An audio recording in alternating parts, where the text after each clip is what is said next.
Hello guys, आज हम जिस एनिमे को एक्सप्लेन करने वाले हैं उसका नाम है अमागी बिलियन पार्क यानी थीम पार्क। यहाँ हमें कॉमेडी और मैजिक दोनों देखने मिलेगा। तो चलो स्टार्ट करते हैं। तो एपिसोड के पहले सीन में हम एक लड़की को देखते हैं जो कि क्लासरूम के अंदर अपने मस्त धांसू गन के साथ एक लड़के के ऊपर गन पॉइंट करके खड़ी है। और ये लड़की है इसुजो सेंतो जो इस स्कूल में अभी अभी ट्रांसफर हुई है। और इस लड़के का नाम है सया काने। और काने actually handsome, good looking, smart और स्कूल में टॉप करने वाला लड़का है। और यहाँ पर इसुजो काने से बोल रही होती है, मुझे पता है मैं काफी अचानक से बोल रही हूँ, लेकिन क्या तुम नेक्स्ट संडे थीम पार्क में जाने के लिए फ्री हो? तो काने कहता है, ये क्या तरीका है डेट में जाने के लिए पूछने का, और अगर मैं मना करूँ तो तुम क्या मुझे शूट कर दोगी? तो काने कहती है हाँ। और काने इसुजो को समझा रहा होता है कि शांत हो जाओ, तुम मुझे कैसे फोर्स कर सकती हो जाने के लिए। लेकिन इतनी देर में इसुजो शूट कर देती है। लेकिन गाइस काने के ऊपर नहीं, काने के साइड में शूट करी है, इसलिए काने बच जाता है। और अगला सीन हमें अमागी स्टेशन का दिखाई देता है जहाँ काने मिरर में खुद को देखकर तारीफ कर रहा होता है और कहता है, मैं इतना हैंडसम और डैशिंग हूँ कि वो लड़की जो अभी अभी ट्रांसफर हुई है वो अचानक से अपने साथ डेट में जाने के लिए क्यों पूछेगी। और अगले सीन में काने बस में बैठा होता है और अनाउंसमेंट होती है, अगला स्टॉप अमागी बिलियन पार्क है। काने रेडी हो जाता है पर इसुजो उसे बताती है ये वो थीम पार्क नहीं है, ये तो एक्चुअली लव होटल है। यहाँ पर काने शॉक हो जाता है और वो उससे पूछता है, पर यहाँ पर तो अमागी बिलियन पार्क लिखा हुआ है। तो इसुजो उसे एक्सप्लेन करती है, एक्चुअली ये एक कॉमन मिस्टेक है,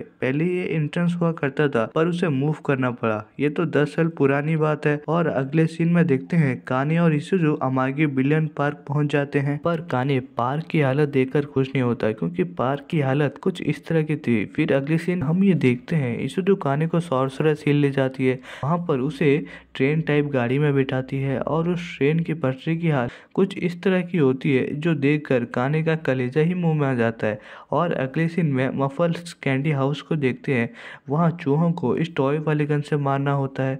काने इसुजो से कहता है, क्या मुझे बच्चों वाला गेम खेलना पड़ेगा? तो मेरे बाएं हाथ का खेल है। बेसिकली यहाँ काने को लगता है ये बहुत सिंपल गेम है, और जब वो शूट करता है तो उसे पता चलता है ये कितना मुश्किल है।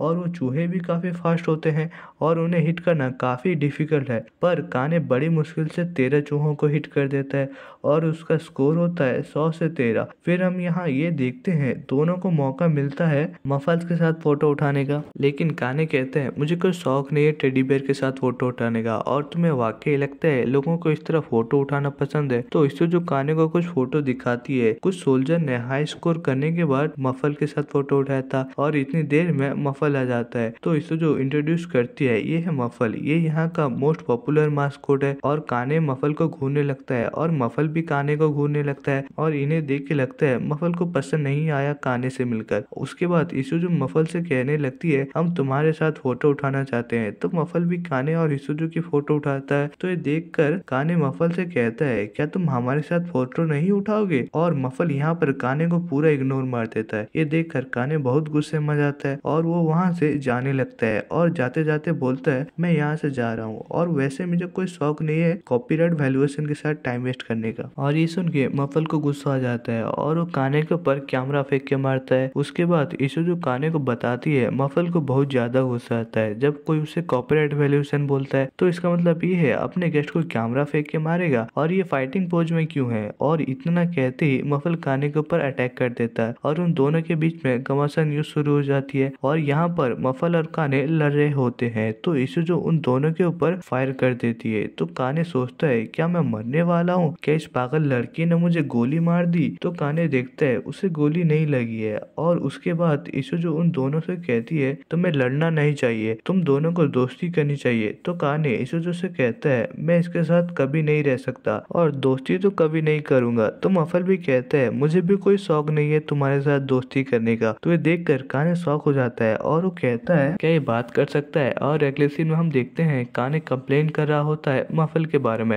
ये मफल कितना वियर्ड और बुरा है, उसके अंदर जरूर एक बदतमीज बच्चा होगा। ये सुन के इसुजो काने को बताती है, उसके अंदर कोई नहीं है, बस मफल है। काने को यहाँ पर भर भरोसा नहीं होता। वो कहता है ये तो किसी तरीके का एक्ट है। बच्चे जैसे सेंटा क्लॉज को असली समझते हैं वैसे इसे भी असली समझेंगे कि ये असली फेरी है। इशुजो कहती है नहीं मैं सच कह रही हूँ, वो लैंड ऑफ मैजिक से आया है। काने यहाँ इशुजो की बातों को सीरियसली नहीं ले रहा होता। उसके बाद हम देखते हैं इशुजो काने को एलिमेंट्री थिएटर लेके आती है जहाँ पर 4 फेरी परफॉर्म कर रही होती है। इनमें से एक का नाम होता है मूसे the fairy of water, second है स्लेफी the fairy of wind, third होती है काबोरी the fairy of earth, last होती है Salma the fairy of fire. इस थिएटर में ज्यादा लोग नहीं होते हैं फिर भी फेरी परफॉर्म कर रही होती है। काने ये देखकर कह रहा होता है ये देखकर मेरी आंखों में दर्द आ गया। फिर दोनों रोलर कोस्टर पर जाते हैं, ब्रिलियंट मार्केट और भी जगह पर जाते हैं, बस उन्हें बूढ़े ही दिखाई देते हैं। उसके बाद तो पेपॉल जाते हैं जो बस नाम का ही होता है। उसके बाद तो कॉफी कप पर बैठते हैं जिसकी स्पीड बहुत तेज होती है। ये सब देखने के बाद काने बहुत ज्यादा गुस्से में जाता है और वो इशुजो से बोलता है ये सब बहुत बकवास और यहाँ के सर्विस और फैसिलिटी तो बहुत ज्यादा खराब है और लव होटल तो इससे बहुत ज्यादा अच्छा है और यहाँ के मेंबर्स को पता ही नहीं है एंटरटेनमेंट किसे कहते हैं। और अगर तुम चाहते हो